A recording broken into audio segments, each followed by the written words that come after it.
출애굽기 2장 말씀입니다. 들으시고 기억하사 라는 제목의 말씀이 되겠습니다. 여호와께서 이스라엘 백성들의 그 부르짖는 고통을 들으시고 아브라함과 이삭과 야곱과 약속하신 언약을 기억하사 이스라엘 백성을 돌보시고 기억하셨더라. 오늘 말씀입니다.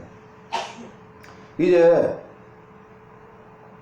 아이를 낳았는데 그 아이가 잘생긴 것을 보고 석 달 동안 숨겨 키웠어요. 그런데 이제 더 이상 숨길 수가 없게 되니까 이 갈대 상자에 역청과 나무진을 칠하고 강가에 갈대 사이에 둡니다. 이게 무슨 말씀입니까? 출애굽기 1장 말씀에서 요셉이 죽고 요셉을 알지 못하는 바로가 일어나서 히브리 사람을 보니까 저들이 우리보다 더 많고 강성하다. 두려워하죠. 그래서 희망 고역을 시키는데 그래도 번성하니까 강성하니까 히브리 산파를 불러서 시바와 고아에게 남자아기가 태어나거든 죽이고 여자아기거든 살리라.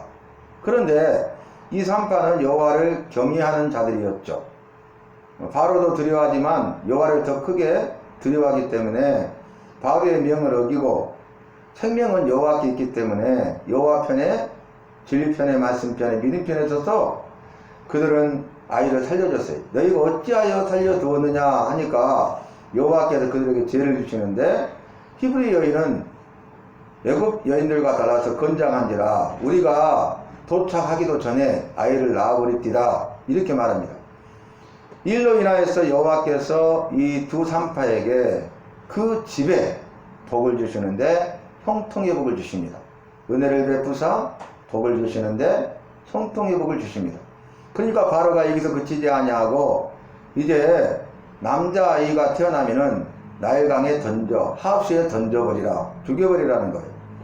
그런데 아이가 태어났는데 잘생긴 것을 보고 도저히 그럴 수가 없어요, 부모가. 그래서 석 달 동안 숨겨 키우다가 더 이상 숨길 수 없게 되니까 갈대 상자에 역청과 나무진을 칠한 다음에 이 강가에 갈대밭에 둡니다. 여러분, 이 역청은 아스팔트잖아요. 그리고 나무진, 진에 가시죠? 그리고 이것은 방수제입니다. 방수제. 그래서 갈대 상자에 물이 새지 않도록 역청과 나무진을 칠한 다음에 갈대 사이에 두었어요. 이 일로 인하여서 바로의 딸이 목욕하러 내려왔다가 아이 우는 소리를 듣고 보니 히브리 아이죠. 그래서 그때 유모, 이 아이의 어머니가 유모가 되고 키우게 됩니다. 그리고 아이가 장성하고 자라매 바로의 공주에게 데려가니 바로의 공주의 아들이 되죠. 그리고 이 이름을 모세라고 하였습니다. 모세는 무슨 뜻입니까? 건져냄이란 뜻이에요. 이는 갈대 상자에 담아서 하수에 띄워놨는데 물 위에 떠있던 이 아이를 물속에서 건져냈다는 거예요. 그래서 이름이 모세입니다. 죽을 수밖에 없죠. 여러분, 이 갈대 상자에 역청과 나무를 취하고 물 위에 띄웠잖아요. 무엇이 생각나십니까? 창세기 6장의 노아의 홍수. 방주를 만들라 말씀하시는데 물이 창이라고 차고 넘쳐서 호흡으로 숨쉬는 기시가는 모든 생물은 다 죽어버렸잖아요. 노아의 방주에 있는 사람과 동물들만 살게 됐잖아요. 그때 이 노아의 방주에 여호와께서 역청을 칠하되 안팎으로 칠하라. 최고의 방수제죠. 근데 안과 밖으로 칠하여서 방수가 되고 물이 새지 않도록 방주가 가라앉지 않도록 그래도 죽지 않고 살고 생명을 보존하도록 하셨죠. 그리고 이 갈대 상자가 마치 노아의 방주와 같고 그 노아의 방주에 역청을 안팎으로 칠했는데 이 갈대 상자에는 역청과 나무진을 칠했죠. 그래서 물 위에 떠 있었지만 죽지 않고 살고 생명을 보존한 것처럼 모세도 죽지 않고 살고 생명을 보존하게 되고 물에서 건져냄을 받아서 구원을 받습니다. 모세가 이제 장성해요. 장성했는데 어느 한날 보니까 애굽 사람이 자기 동풀을 치는 거예요. 그래서 그것을 보고 모세가 애굽 사람을 쳐서 죽이고 모래에 감춥니다. 그 다음날 보니까 히브리 동포끼리 서로 싸우는 거예요. 그래서 잘못하는 사람에게 네가 어찌하여 동포를 치느냐 라고 말하니까 네가 누가 우리의 재판관과 다스리는 자가 되게 하였느냐, 어제 애굽 사람을 죽인 것처럼 나도 그러느냐, 이렇게 말하는 거예요. 그 일이 탄로난 거죠. 그리고 이 일을 들은 바로가 모세를 찾아요. 이 일로 인해서 모세는 어떻게 됩니까? 도망하게 됩니다. 이게 도망자 신세가 돼요. 바로의 손으로부터 죽지 않고 생명을 지키고 보존하기 위해서 이제 애굽 바로의 공주의 아들이었던, 왕자의 신분이었던, 대장군이었던 모세가 생명을 부지하기 위해서 도망가는 거예요. 그래서 도망가서 어디에 도착합니까? 미디안 광야에 도착하게 되고, 미디안 광야에서 누엘의 7명의 딸이 있는데 십보라를 모세에게 주매 모세가 아들을 낳고 이름을 게르솜이라, 이는 내가 타국에서 객이 되었습니다 라는 뜻이다 라고 우리가 방금 봉독하지 않았습니까? 여러분, 그런데 그 다음에 이제 오늘 제목에 있는 본문 말씀이 있어요. 여호와께서 들으시고 기억하셨다는 거예요. 뭘 들으셨습니까? 이스라엘 백성들이 고역, 힘든 심한 고역으로 인하여서 그들이 부르짖음에, 고통 가운데 부르짖음에 이 부르짖음이 여호와께 상달되었다. 그 다음에 나온 말씀이 여호와께서 그들의 고통 가운데 부르짖는 소리를 들으시고, 그 다음에 기억하서는 뭡니까? 아브라함과 이삭과 야곱과 약속하신 언약을 기억하셨다는 거예요. 여러분, 여호와께서는 우리의 고통을 아시고 고통 가운데 부르짖는 우리의 소리를 들으시는 분이에요. 우리가 고통 가운데 부르짖어 기도하면 우리의 부르짖는 기도를 들으시고 그 기도를 응답하시는 분이십니다. 그 고통 가운데 우리를 건져내시고 우리를 구원하시는 분이십니다. 그래서 우리가 잘 아는 말씀처럼 에레미야 33장 1절 말씀에 보면은 너희는 내게 부르짖으라, 내가 내게 응답하겠고 내가 알지 못하는 크고 비밀한 일을 보이리라. 부르짖으라고 그랬어요. 그래야 응답해 주시고 크고 비밀한 일을 보게 되고 너희의 고통 가운데 부르짖는 그 문제가 해결된다는 거예요. 고통이 해결된다는 거예요. 고난과 문제가 해결된다는 거예요. 그런데 우리는 문제 가운데, 고난 가운데, 고통 가운데 있을 때 부르짖어 기도해야 되는데 기도하지 않기 때문에 그 문제가 해결 안 되고 또 다른 문제들이 계속 생기는 거예요. 기도하면 될 텐데 기도하지 않으면서 문제에 봉착하게 되고 더 많은 문제 가운데 있으면서 우리가 다소 고생을 하는 거죠. 우리 주님께서 그거를 깨닫고 여호와를 의지하여 여호와의 말씀에 순종하여 여호와께 부르짖어 기도하도록 상황과 환경을 이끌어 가시는 거예요. 언제까지요? 깨달을 때까지. 언제까지요? 깨닫고 그 고통 가운데 이 모든 것을 통하여 나를 의지하냐 하고 주님을 의지해야 되는구나, 주님께 기도해야 되는구나 깨달아서 주님을 의지하고 주님께 기도할 때까지. 어떤 기도요? 부르짖어 기도할 때까지. 오늘 이스라엘 백성들은 고역인데 심한 고역 가운데 그들은 고통을 받고 그 고통 가운데 한 일이 뭡니까? 원망했습니까? 불평만했습니까? 자신의 힘과 능력으로 이 문제를 해결하려고 했습니까? 자신을 의지했습니까? 사람을 의지했습니까? 세상을 의지했습니까? 사람들에게 하소연했습니까? 아니잖아요. 뭐 전문가를 찾아갔습니까? 상담을 했습니까? 아니잖아요. 오늘 이스라엘 백성들은 여호와께 부르짖었어요. 고통 가운데 그들이 부르짖는 소리가 여호와께 상달된지라. 부르짖는 기도가 상달되는 거예요. 기도를 들으시고 응답하시는 거예요. 여호와께 상달되는 기도를 들으시고 응답하시는 거예요. 우리가 기도하지 않으면 문제가 해결 안 되고, 기도한다 할지라도 여호와께 상달되지 않으면 그 기도는 응답받을 수가 없어요. 기도해야 되고, 두 번째는 여호와께 상달되는 기도를 해야 된다, 그 말입니다. 여호와께 상달되는 기도는 어떤 기도일까요? 여호와의 말씀을 붙들고 기도하는 거예요. 그것이 여호와께 상달되는 거예요. 여호와의 말씀과 명령대로 기도하는 거예요. 여호와께서 정하신 방법대로 기도하는 거예요. 이 여호와께 상달되는 기도는 우리가 믿고 순종하여 드리는 기도가 여호와께 상달되는 기도예요. 다시 말씀드리면 믿고 순종하여 드리는 기도 이꼬로 여호와께 상달되는 기도라는 거예요. 만약에 반대로 믿음이 없이 기도한다? 그러면 상달되지 않아요. 응답도 없어요. 순종하지 않고 불순종하는 가운데 기도한다? 내가 믿음으로 살아야 되고 말씀 읽어야 되고 기도해야 되는데 말씀과 전혀 무관한 삶을 살고 기도하지도 않으면서 문제가 봉착하면 어려워하고 힘들어하고 절망하고 좌절하고 포기하려고 하고, 이런 어리석고 미련한 믿음 없는 삶을 산다는 거예요. 여러분, 잠언의 주제가 여호와를 경외하라는 거잖아요. 여호와를 가장 크게 두려워하라. 그래서 믿고 따르며 섬기게 되잖아요. 그런데 두 가지가 대비되고 있어요. 잠언은 어리석고 미련하고 믿음 없는 사람, 그 다음에 두 번째는 지혜롭고 슬기로우며 믿음 있는 사람. 이 두 가지를 계속 대조하고 있어요. 무슨 말이에요? 무슨 메시지입니까? 너는 어리석고 미련하고 믿음 없는 사람이냐?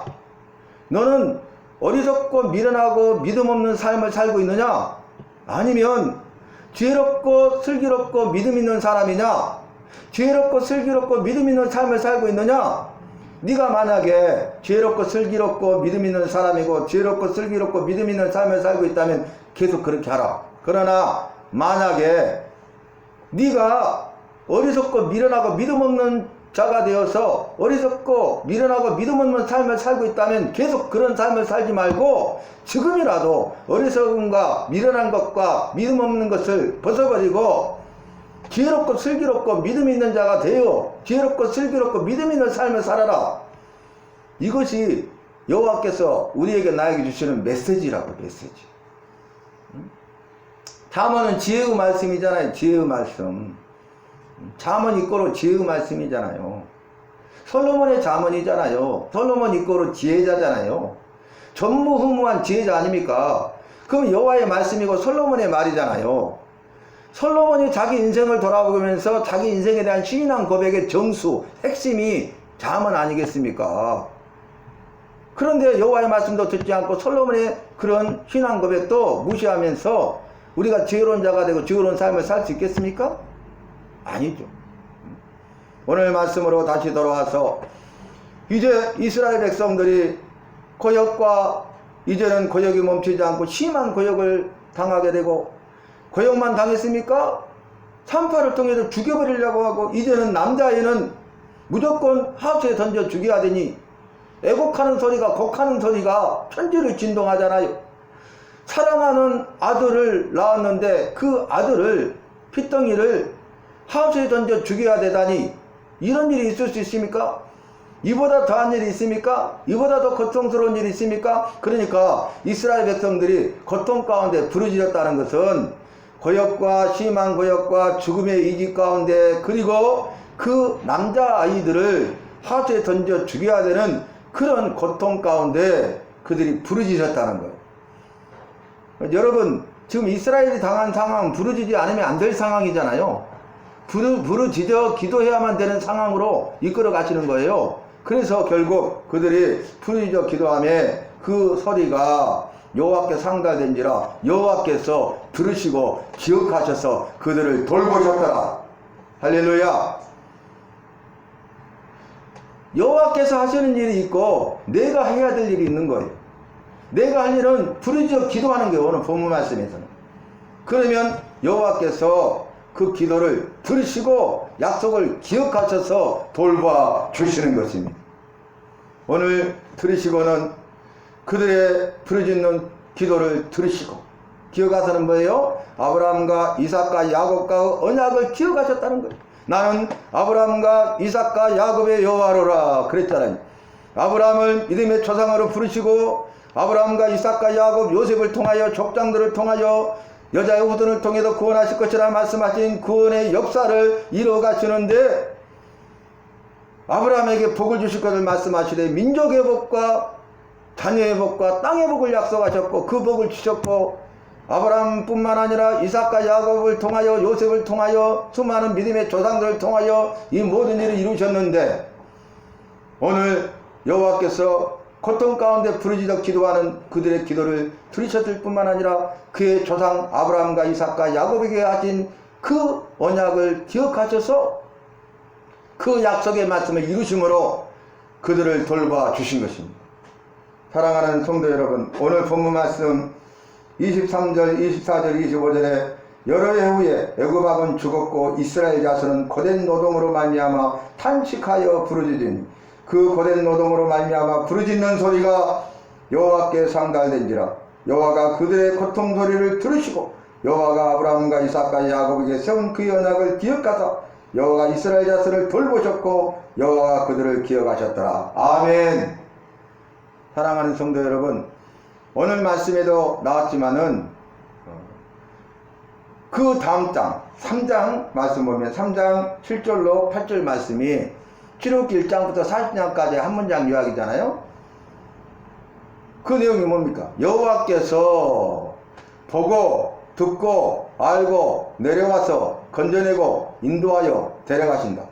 7가지잖아요. 여호와께서 이스라엘 백성들의 430년 종살이를 보고 그들의 부르짖음을 들으시고 그 모든 형편과 처지를 알고 계세요. 그리고 스스로 그 문제를 해결하지 못하니까 직접 개입하셔서 내려오셔서 그들을 출애굽 애굽에서 건져내시고 구원하십니다. 그리고 그들을 어떻게 합니까? 광야 40년 동안 인도해 주세요.